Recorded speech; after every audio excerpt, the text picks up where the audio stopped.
Hello everyone, Bill Duvendak here, High Priest of the Temple of Ascending Flame, and I want to take a few minutes to talk to you about what exactly Draconian magic is.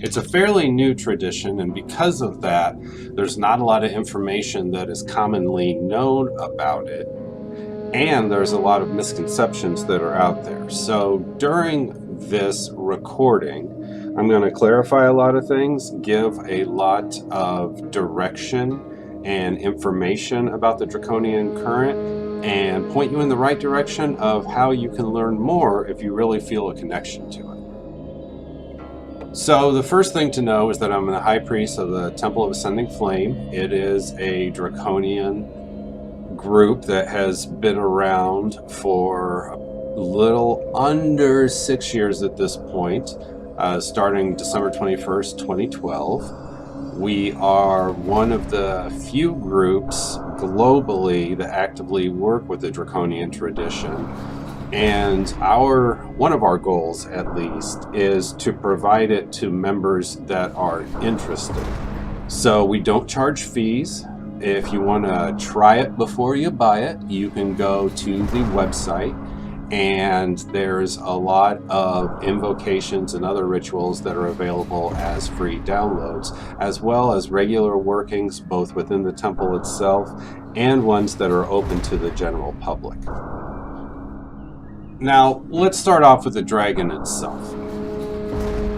I'm pretty sure everybody out here has at one time or another experienced a yearning or a longing for dragons and other creatures that, quote, do not exist, close quotes. I mention this because it shows the resilience of the Draconian myths and legends, not just from a Western European or New World perspective, but more of a global phenomenon. If you look at a lot of different societies and cultures over the last few thousand years, you find that many of them are steeped with a rich history and tradition of having dragons in their lore somewhere. Currently, I live in St. Louis, Missouri, and not too far from here in Illinois is a town that has what's called a piazza bird, and in a lot of ways that's very similar to a phoenix, or it could be argued a dragon. Now, that's a piece of local lore to share with all of you, and just as much as it exists here, these kind of stories are found everywhere. All you have to do is know where to look for them. Now, this is the microcosmic scale. On the macrocosmic scale, I'm pretty sure a lot of us remember maps from centuries ago, and when it got to an extreme northern latitude, all it would say on the map is, "Here be dragons," or "There be dragons." If you look at a lot of ancient myths, you will find somewhere a dragon lurking in them, such as Tiamat in the Sumerian tradition. So dragons are part of our global culture, as well as something that humans have been fascinated with for a very long time. Now, on a more magical perspective, the dragon is symbolic of the 5 elements. Its physical body represents earth. Fire is the breath, or the breath weapon, depending on your perception of what it can do when awakened. Air, of course, is what fills the lungs and the air that circulates throughout the body in addition to the blood, which is the segue to the element of water. Water is the blood and other bodily fluids that a dragon has. And finally, the element of spirit should not be forgotten about this either. This is where we start to get into the more magical side of things, where we see that the dragon is symbolic of spirit because it doesn't physically exist to our scientific evidence, but it does exist in the spirit realm. Now, for those of you that are wondering about the constellation at the bottom of this image, that is the constellation for what's called Draco, which circles the North Pole at the top of the world. It has been there for thousands of years, and its cycles have played a role in the unfoldment and development of humankind over approximately the last 6,000 years or so. Now, we're going to change gears here a little bit. We were just talking about dragons specifically and how they are all 5 elements. But what exactly are these draconian symbols? And I'm sure a lot of you have seen these out there, either on the internet or in different books and publications. But I would like to clarify these simply from the perspective of the Draconian tradition. So first of all, there's the trident. The trident is a tool that has 3 prongs at the top coming down into one handle, and it has been seen for centuries corresponding to different deities. The first one that comes to mind is Poseidon or Neptune, but you also see that the Hindu god Shiva is known for carrying a trident as well. Tridents symbolize sovereignty. They symbolize power. In a lot of ways, they are a particular tool or symbol that has to do with a trinity. And of course, trinities can be found in many different traditions, ranging from Brahma and Vishnu and Shiva in Hinduism to Osiris, Isis, and Horus to ancient Egypt. And I don't think it really needs a lot of clarification past that. So let's turn our attention to the chalice. Most magical and spiritual traditions out there today have the chalice represented in one way, shape, or form, and the chalice gets extensive use in neo-pagan groups and the occult community at large. The chalice is generally seen as symbolic for being a container. And the reason I use that word is because oftentimes it is the chalice that holds what we pour into. Now, on that level and from that perspective, you can also intuit that the chalice generally corresponds to the feminine divine, or femininity rather than masculinity, because of its ability to receive and to hold. We move on to the diamond, and this is a very interesting one from a Draconian tradition perspective, because the diamond shows that in order to understand something, whether it is a concept or a person or a subject, it is wise to look at it from a lot of different perspectives. In this context, each perspective would be a different facet of the diamond itself. Now, from the Draconian tradition, there's also the fact that we should remember the formation of a diamond. The diamond is formed only after coal has been exposed to intense amounts of pressure over a long period of time. So the double meaning that comes to light here is simply that the Draconian tradition is a tradition of being forged in fire, being taken from one state of being to a higher evolved state of being, as it were, and getting polished in the process. We now have the pentagram, which I also used as the bullet points for this. The pentagram with point up represents the conquest of spirit over matter, with the uppermost point relating to spirit. And when the pentagram is inverted, it generally means the descent of spirit into matter. Now, some people analyze that and say that it also represents the conquest of materialism over spirituality, but that is not so much emphasized on the Draconian tradition. In the Draconian tradition, generally you see the pentagram with point down, which is why I have it here, and that represents part of the goal of the Draconian initiate, which is to bring principles and concepts and visions from spirit down into physical manifestation in the day-to-day world that we live in. So in this case, it's all about taking that which is ephemeral and ethereal and making it turn into physical, practical results.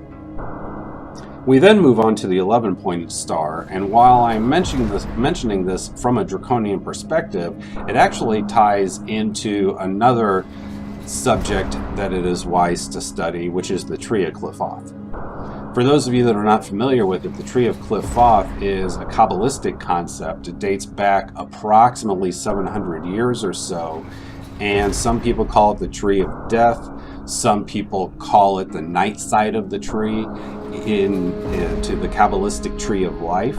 In the Draconian tradition, the 11-pointed star represents all 11 points from that Qliphothic tree.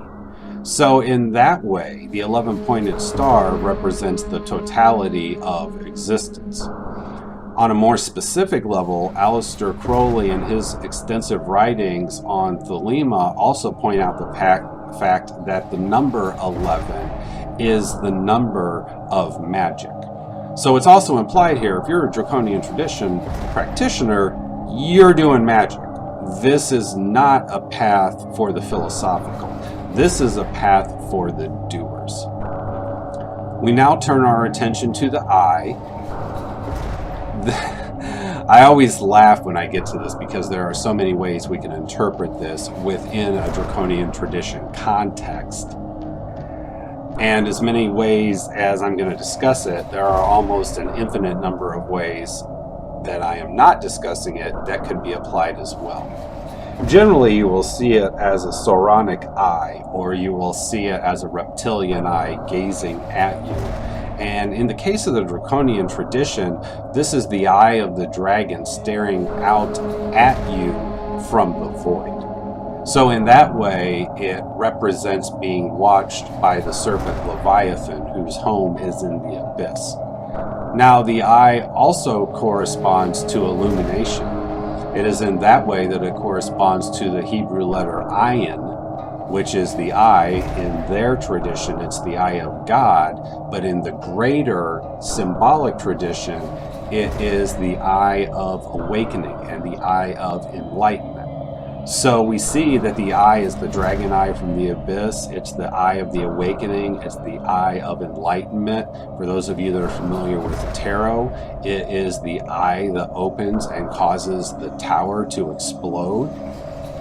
So seeing eyes in a lot of visions and workings on one hand means that you're being watched by the dragon, but in another way, it also means you're reaching a point of illumination and seeing things clearly.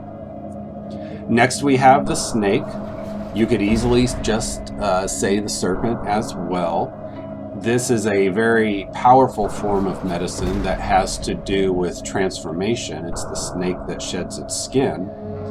On another tangent, snakes, reptiles, all cold-blooded creatures like that play almost as large of a role in different cultures and their mythologies as the dragon does, and oftentimes they're related. I'm reminded of the people of the Naga, which comes to us from a very old Indian tradition as well.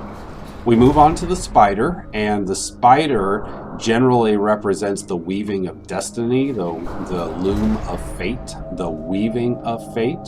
So when we walk the spider's web, as a Draconian tradition practitioner, what we are doing is we are not only weaving our own destiny, but we are walking threads of energy and threads of thought that can take us to attain higher goals.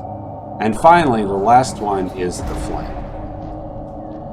Here again, the flame has been looked at from many different perspectives and many different traditions over the years. But in the context of the Draconian tradition, the flame is the flame that beats in the chest of each and every one of us. The flame also represents the flames of purification. The flame corresponds to the fact that we are all made of stardust, but before any of you go to a particular length, don't forget that everything on this planet is made of stardust, which means, yes, you and I are pieces of stardust, but so is the piece of trash you see blowing down your sidewalk. I mention that just to keep you grounded. In the Draconian tradition, being grounded and practical with your spirituality, as you can see from the inverted pentagram, is almost a must. Now, with the flame, it's the flame of divinity, it's the flame of purification. It is representative of the star matter that we're all made of. And quite honestly, most of the draconic practitioners that I know work with the flame and the fire quite extensively in their personal and professional lives. So don't be surprised if it starts off being a symbolic connection that you feel with it, but it turns into something more visceral as you incorporate it into your day-to-day life. Now that we've talked about the symbolism that corresponds to the Draconian tradition, let's talk about the spiritual considerations. And in this context, what I'm talking about are things that have to do with the spirit world. Being a spiritual person simply means that you interact with the spirit world on a regular basis. It has no reflection of morality or personal development. So the first point that we have to discuss here is the serpent force.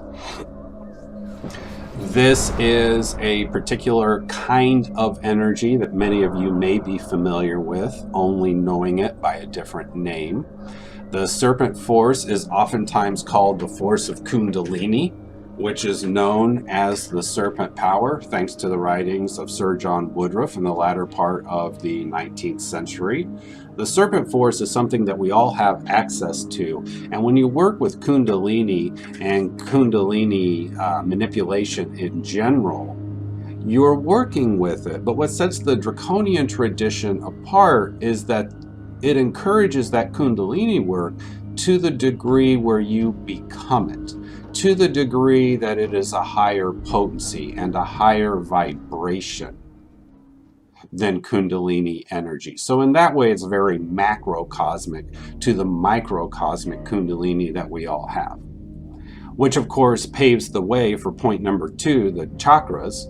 For those of you that may not be familiar with the chakras, they are a series of interdimensional energy vortices that are found all throughout the energetic body of a person. Most of us know the 7 major chakra points as they run down the prime meridian of our bodies, but there are chakras that are also minor chakras as well, and these minor chakras are found, just to name a few, in the palms of the hands and on the soles of the feet. By learning how to keep them in balance, how to manipulate them, and how to put them to work for us, we facilitate our spiritual ascent and our spiritual growth, which opens the door for personal growth and personal development. So the 2 things that I've talked about so far have to do with energy, which pretty much explains point number 3, energy manipulation. For the Draconian practitioner, energy manipulation is towards the top of the list of things to learn. And this includes everything from managing your own Kundalini and managing your own chakras, all the way to weaving shapes on the astral plane that you put in your aura. So energy manipulation is a broad statement here, and the reason for that is because there are many Draconian practitioners that have a different take on energy manipulation. For example, I know several Draconian tradition practitioners that are skilled in the energetic manipulation system known as Reiki. I even know a few that are familiar with the Hands of Light material. So the reason I point that out is because any system that teaches you how to manipulate energy and you can see quantifiable results from that is going to be a good fit for the Draconian current, even though that might not have been the intent of the people who created the system. Point 4, as we see, are magical senses. The easiest way to understand these is that each one of our 5 senses has an energetic counterpart. So just like our eyes see, we have a third eye that can clairvoyantly see. Just like we can smell things that actually exist, we can also hone our skills to smell things that exist only in the spirit world. You can extrapolate this out all that you want, And a lot of work has been done over the last 120 years or so on developing your psychic senses. All forms of psychism are definitely encouraged in the Draconian tradition, and quite honestly, it behooves the Draconian practitioner to develop their magical senses.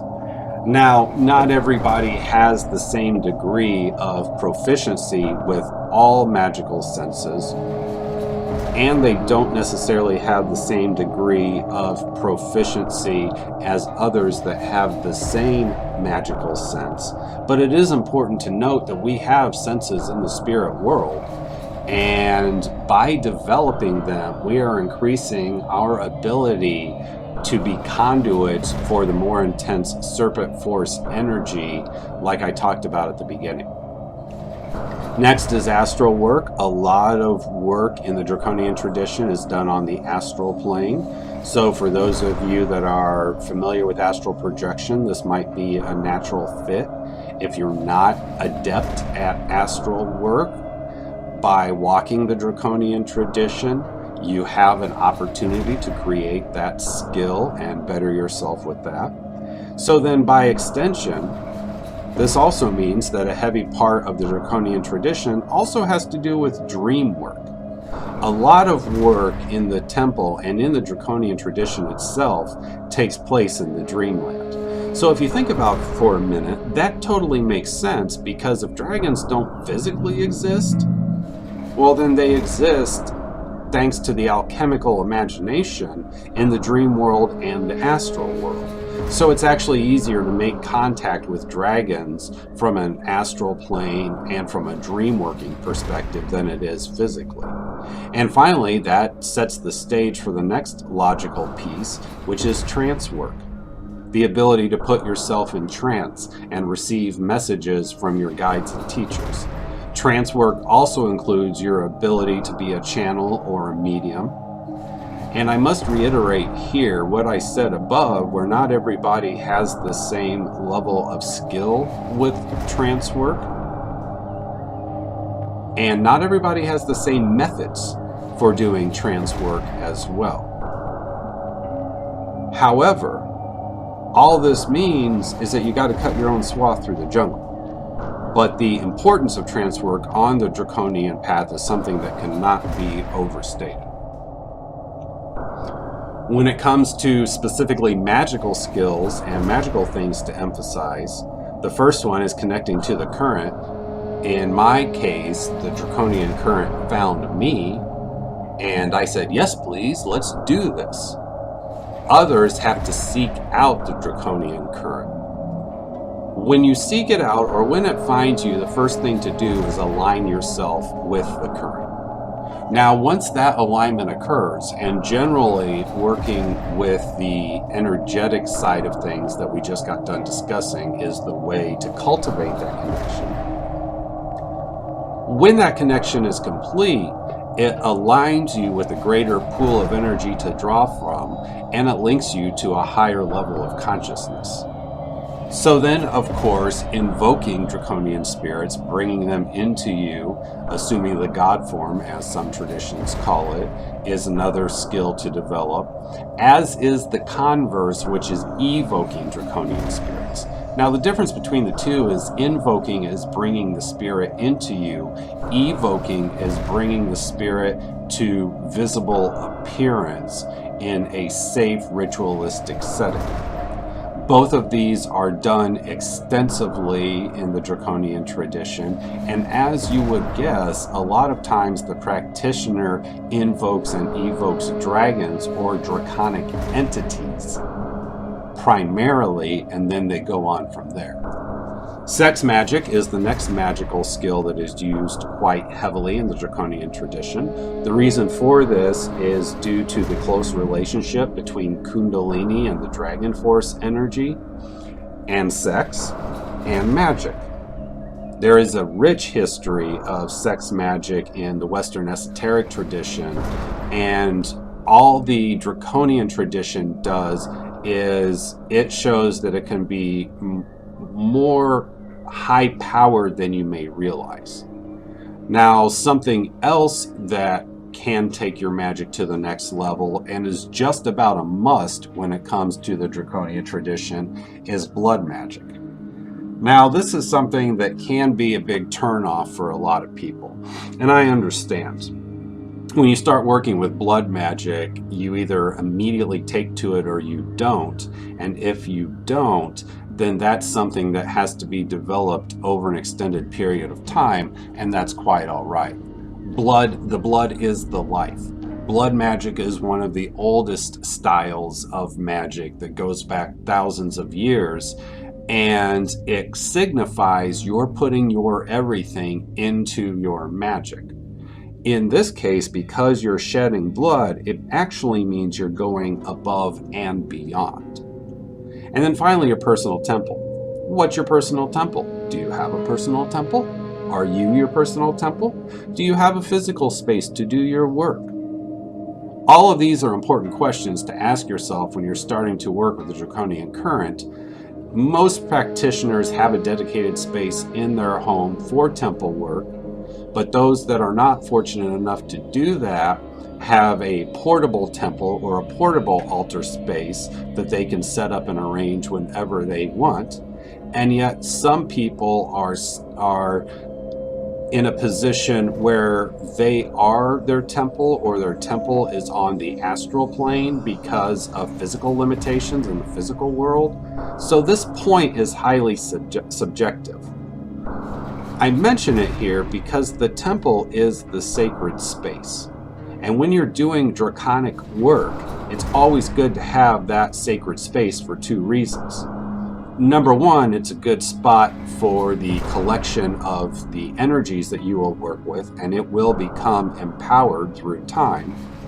And number two, we are the temple. So as we walk the Draconian tradition, we bring ourselves into alignment with who we are. And that is something that cannot be stated enough in the Draconian tradition.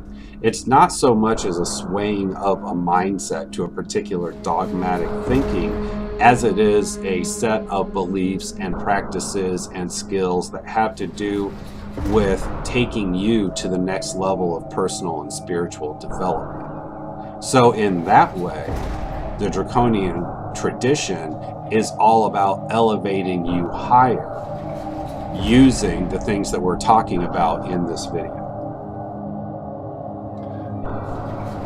And as has been said before, there's a difference between walking the path and knowing the path. We just got done talking about knowing the path. Let's talk about walking the path. Draconian practitioners generally embody all four of these points in one way or another. Personal accountability is pretty self-explanatory. You are accountable to yourself. If you don't like something in your life, change it. If you do like something in your life, do it, but also be very careful with it so that you don't get burnt out on it. And also know your boundaries. This opens the door to personal responsibility. Everything in your life is your fault, with very few exceptions, good or bad. The Draconian tradition practitioner, especially a well-developed, mature one, takes responsibility for how their life is and takes responsibility for changing it to the best of their abilities into something better. The Draconian path is also the process of awakening. You're going from an average human into the realm of deification, and because of that, it's also the path of initiation. So when we work with the Draconian forces, we get initiated into draconic secrets, but we also get initiated into a higher state of being simply by working with it. Now with that comes the flames of purification. Remember what I mentioned before? And I mention this just because oftentimes when we are going through an initiation, if we didn't start the initiation, it has found us. But I want you to know that if you're looking for a soft, gentle, cute way to work with dragons, this is not the path for you. This is the path of force and fire This is the path of ancient wisdom. This is the path of one who has said, I'm taking my birthright, I'm taking my destiny, and I will be through with it when I have achieved my goals. That concept in and of itself is an initiatic concept. So by this point, half an hour later, I'm sure many of you are wanting to know more. So I've got some links up of basic information on the Draconian tradition. The first one is ascendingflame.com. That is the website for the temple, where you can find more information about the temple, as well as the free materials that I mentioned if you want to test out and see if the Draconian current is right for you. The Draconian Ritual book, written by Asenath Mason, the High Priestess and founder of the Temple of Ascending Flame. I wrote the foreword and the lexicon for it, and when she was creating it and developing it, it was her intention to make it the beginner book for the path. And really it is. And I realize that my perspective is one-sided, and I really don't care. Because when I was writing the foreword and the lexicon, of course I had to go through the book to know what the hell I was talking about. And the book is laid out as the #1 beginner book on the Draconian tradition. I can't recommend that book enough. Visions of the Night Side Anthology by the Temple of Ascending Flame. I singled this one out of all of the temple writings because this one is a good starting point if you're not familiar with some of the darker concepts in occultism, and if you're not familiar with the temple itself, it's got a lot of information in there too. Apophis by Michael Kelly is a fantastic book to start to work with the Draconic current. Michael Kelly himself is one of the pioneers and innovators of the Draconian tradition. I've only got 2 of his books listed here, Draconian Consciousness being the other one, but all of his books have a draconic bent to them. And it really shows his expertise on the subject matter, as well as different perspectives on the Draconian path. Apophis was his first book on the subject that came out many years ago. It's a fantastic read, full of exercises, much like the Draconian Ritual book.